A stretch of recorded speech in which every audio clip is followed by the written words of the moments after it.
साथियों, मेरा मानना है न्याय हमेशा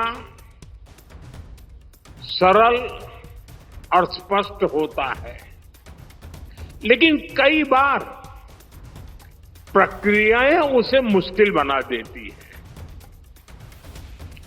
ये हम सबकी सामूहिक जिम्मेदारी है कि हम न्याय को ज्यादा से ज्यादा सरल और स्पष्ट बनाएं।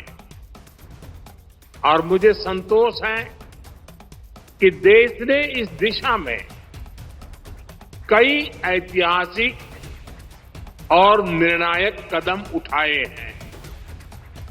हमने पूरी तरह से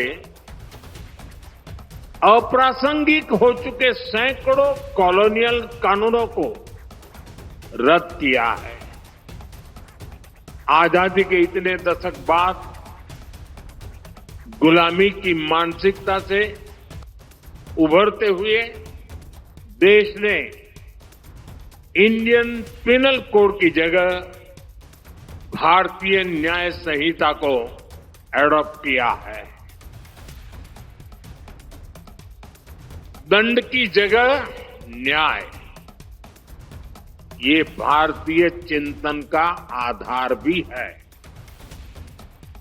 भारतीय न्याय संहिता इस मानवीय चिंतन को आगे बढ़ाती है। भारतीय न्याय संहिता हमारे लोकतंत्र को कॉलोनियल माइंडसेट से आजाद कराती है। न्याय संहिता की मूल भावना ज्यादा से ज्यादा प्रभावी बने, ये दायित्व अब हम सभी के सामने है। साथियों, बीते एक दशक में हमारा देश तेजी से बदला है। कभी हम 10 साल पहले 10वें पायदान से ऊपर उठकर दुनिया की 5th लार्जेस्ट इकोनॉमी बन गए हैं। आज देश के सपने भी बड़े हैं, देशवासियों की आकांक्षाएं भी बड़ी हैं। इसलिए ये जरूरी है कि हम नए भारत के हिसाब से नए इनोवेशन करें और अपनी व्यवस्थाओं को आधुनिक बनाएं। ये जस्टिस फॉर ऑल, इसके लिए भी उतना ही जरूरी है। हम देख रहे हैं क्या टेक्नोलॉजी हमारे जुडिशियल सिस्टम में इतना अहम रोल निभा रही है। आईटी रिवॉल्यूशन से कितना बड़ा बदलाव हो सकता है।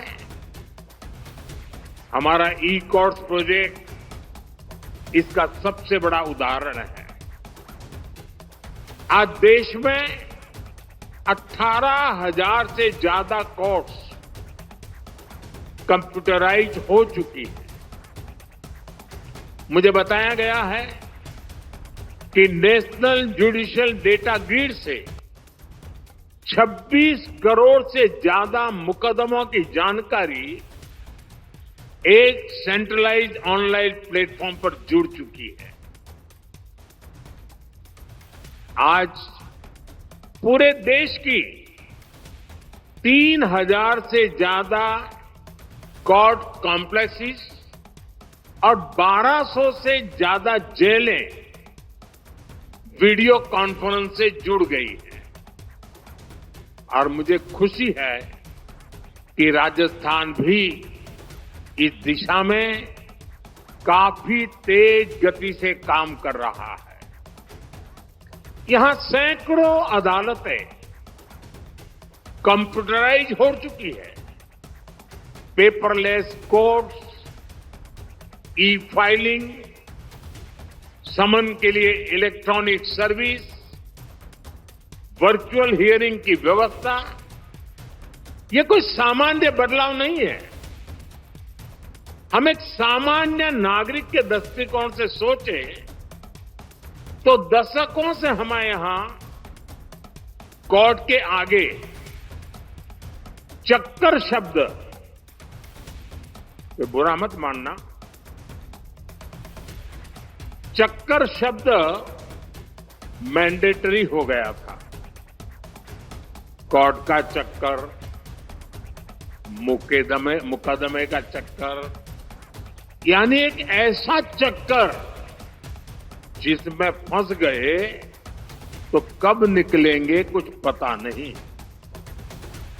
आज दशकों बाद उस सामान्य नागरिक की पीड़ा को खत्म करने, उस चक्कर को खत्म करने के लिए देश ने प्रभावी कदम उठाए हैं। इससे न्याय को लेकर नई उम्मीद जगी है। इस उम्मीद को हमें बनाए रखना है, लगातार अपनी न्यायिक व्यवस्था में रिफॉर्म करते चलना है। साथियों, बीते कई कार्यक्रमों में आप सबके बीच मैंने लगातार मीडिएशन की सदियों पुरानी हमारी व्यवस्था का जिक्र किया है। आज देश में कम खर्चीले और त्वरित निर्णयों के लिए ऑल्टरनेटिव डिस्प्यूट मैकेनिज्म बहुत अहम रास्ता बन रहा है। वैकल्पिक डिस्प्यूट मैकेनिज्म की ये व्यवस्था देश में ईज ऑफ लिविंग के साथ ही ईज ऑफ जस्टिस को भी बढ़ावा देगी।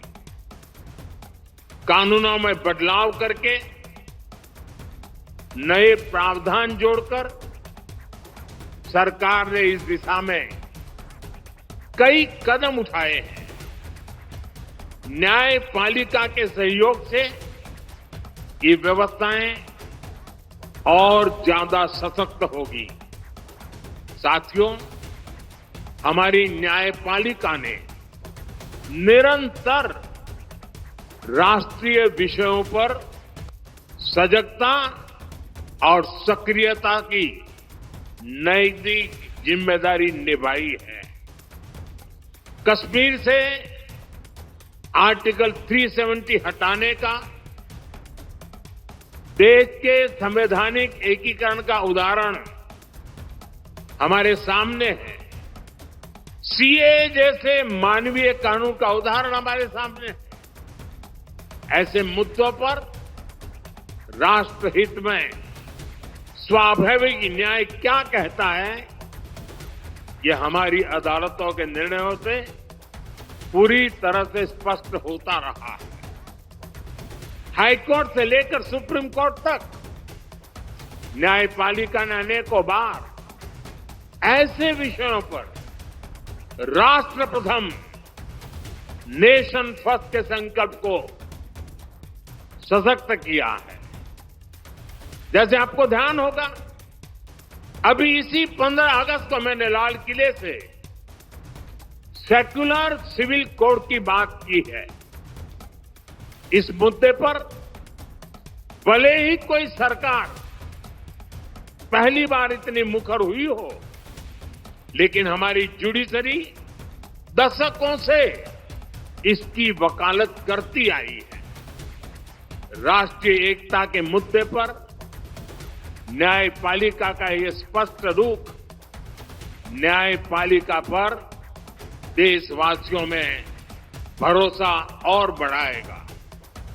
साथियों, 21वीं सदी के भारत को आगे ले जाने में जो शब्द बहुत बड़ी भूमिका निभाने वाला है, वो है इंटीग्रेशन। ट्रांसपोर्ट के मोड्स का इंटीग्रेशन, डेटा का इंटीग्रेशन, हेल्थ सिस्टम का इंटीग्रेशन। हमारा विजन है कि देश के जो भी आईटी सिस्टम अलग अलग काम कर रहे हैं, उन सभी का इंटीग्रेशन हो। Police, forensic, process service mechanism और सुप्रीम कोर्ट से लेकर जिला अदालतों तक सभी एक साथ जुड़कर काम करें। आज राजस्थान की सभी डिस्ट्रिक्ट कोर्ट्स में इस इंटीग्रेशन प्रोजेक्ट की शुरुआत हुई है। मैं आप सभी को इस प्रोजेक्ट की सफलता के लिए शुभकामनाएं देता हूं। साथियों, टेक्नोलॉजी का इस्तेमाल आज के भारत में गरीब के सशक्तिकरण का ट्राइड एंड टेस्टेड फॉर्मूला बन रहा है। पिछले 10 वर्षों में इसे लेकर कई ग्लोबल एजेंसीज और संस्थाओं ने भारत की भरपूर तारीफ की है। डीबीटी से लेकर यूपीआई तक कई क्षेत्रों में भारत का काम एक ग्लोबल मॉडल बनकर उभरा है। अपने उसी अनुभव को हमें जस्टिस सिस्टम में भी इंप्लीमेंट करना है। इस दिशा में टेक्नोलॉजी और अपनी भाषा में लीगल डॉक्यूमेंट्स का एक्सेस ये गरीब के सशक्तिकरण का सबसे प्रभावी माध्यम बनेगा।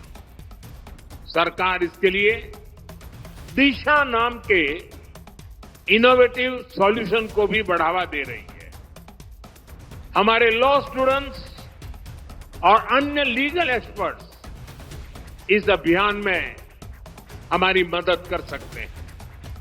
इसके अलावा देश में स्थानीय भाषाओं में लीगल डॉक्यूमेंट्स और जजमेंट्स लोगों को मिल सके, इसके लिए भी काम होने हैं। हमारे सुप्रीम कोर्ट ने इसकी शुरुआत की है। सुप्रीम कोर्ट के मार्गदर्शन में एक सॉफ्टवेयर बना है जिसे जुडिशियल डॉक्यूमेंट्स 18 भाषाओं में ट्रांसलेट हो सकते हैं। मैं ऐसे सभी प्रयासों के लिए हमारी जुडिशरी की भी सराहना करता हूं। साथियों, मुझे विश्वास है हमारी कोर्ट ईज ऑफ जस्टिस को इसी तरह सर्वोच्च प्राथमिकता देती रहेगी। हम जिस विकसित भारत का स्वप्न लेकर आगे बढ़ रहे हैं, उसमें हर किसी के लिए सरल, सुलभ और सहज न्याय की गारंटी हो, ये बहुत जरूरी है। इसी आशा के साथ आप सभी को एक बार फिर राजस्थान हाईकोर्ट की प्लेटिनम जुबली की मैं हार्दिक बधाई देता हूं, अनेक अनेक शुभकामनाएं देता हूं। बहुत बहुत धन्यवाद।